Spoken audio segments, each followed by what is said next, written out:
Assalamualaikum everyone. I'm AJ Chaudhary. Today I'm back here with a new lesson.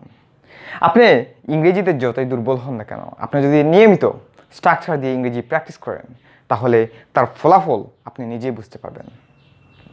আজকের ক্লাসে 3টি structure নিয়ে আলোচনা করব এবং প্রত্যেকটি স্ট্রাকচারের সাথে এক্সাম্পল দেব এবং আপনি প্রত্যেকটি স্ট্রাকচার দিয়ে আপনার মনের কথা আপনি ইংরেজিতে বলতে পারবেন। চলুন ক্লাসটি শুরু করা যাক। স্ট্রাকচার নাম্বার 1 দ্বারা আমরা শিখতে যাচ্ছি যখন আপনি কোনো কিছু খুঁজেন কিংবা খুঁজতে চান, কোনো কিছু পেতে চান, সেটা হতে পারে একটা স্কুল, কলেজ, ইউনিভার্সিটি অথবা যে কোনো একজন মানুষ কিংবা যে কোনো একটা এরিয়া, এলাকা, যে কোনো একটা লোকেশন। সো চলুন ফিরে যাই সেই স্ট্রাকচারে। আই এম লুকিং ফর, আমি খুঁজতেছি, হয় না যখন আমরা আমাদের প্রিয় মানুষকে যখন খুঁজি। I am looking for a girlfriend, আমি একজন বালিকা বন্ধু খুঁজতেছি। কিংবা আর যদি এক্সাম্পল দিই তাহলে বলতে পারবেন I am looking for an English teacher, আমি একজন ইংরেজি শিক্ষক খুঁজতেছি।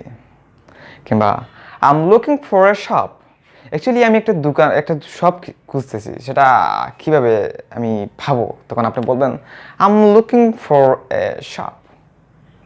মনে করেন আপনি বর্তমানে জিন্দাবাজার আছেন, জিন্দাবাজার গিয়ে আপনি একটা মার্কেট খুঁজতেছেন, তখন আপনি বলবেন I am looking for আলহামরা market, I am looking for Sylhet plaza. অথবা মনে করেন আপনি একটা স্কুল কিংবা ইউনিভার্সিটি খুঁজতেছেন, তখন আপনি বলবেন I am looking for a school, I am looking for an university. So এভাবে আপনি আরও প্র্যাকটিস করতে পারবেন। আর সেই প্র্যাকটিস করার জন্য আপনি চাইলে আমার কমেন্ট বক্সে প্র্যাকটিস করতে পারেন। যদি আপনার ভুল হয়ে থাকে তাহলে আমি রিপ্লাই করব।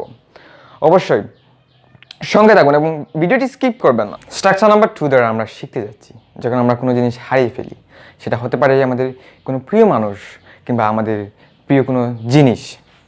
যখন আমরা হারিয়ে ফেলি তখন আমরা কীভাবে ইংরেজিতে তা বলবো? তখন আমরা বলবো আই হ্যাভ লস্ট, অর্থাৎ আমি হারিয়ে ফেলছি।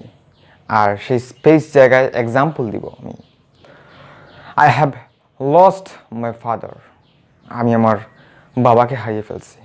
কিংবা I have lost my mother, আমি আমার মাকে হারিয়ে ফেলছি। হয় না যে আমাদের ভাই বোনও আমরা হারিয়ে ফেলি তখন আমরা বলবো I have lost my brother অথবা I have lost my sister, আমি আমার বোনকে হারিয়ে ফেলছি।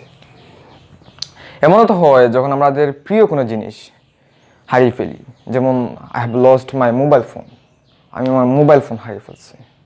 কিংবা I have lost my money bag, আমি আমার মানি ব্যাগ হারিয়ে ফেলছি।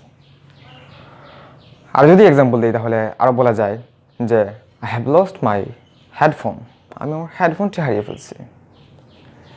এরকম আপনি প্র্যাকটিস করবেন। স্ট্রাকচার নাম্বার 3 দ্বারা আমরা শিখতে যাচ্ছি যখন আমরা আমাদের কোনো জিনিস অধিকতর আছে তা বোঝাতে চাই, তখন আমরা কীভাবে বুঝাবো? আই হ্যাভ মোর, আমার আছে, আমার আরও আছে। আই হ্যাভ মোর গার্লফ্রেন্ড, আমার আরও গার্লফ্রেন্ড আছে।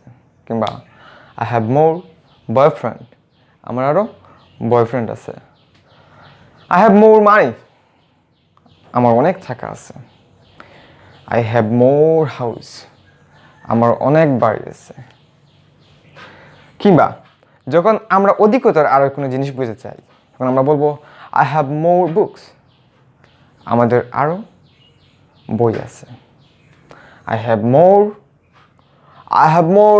মোর, এরকম বলতে পারেন। I have more person, I have more হ্যান, আমার অনেক মুরগি আছে। এরকম প্র্যাকটিস করতে থাকবেন। পূর্বের ভিডিওগুলোর জন্য ডেসক্রিপশন বক্সে লিঙ্ক দেওয়া আছে, অবশ্যই ভিজিট করে নেবেন। এবং যদি ভিডিওটি ভালো লাগে তাহলে অবশ্যই লাইক বাটন হিট করবেন এবং সাবস্ক্রাইব করতে ভুলবেন না। Thank you all. আসসালামু আলাইকুম।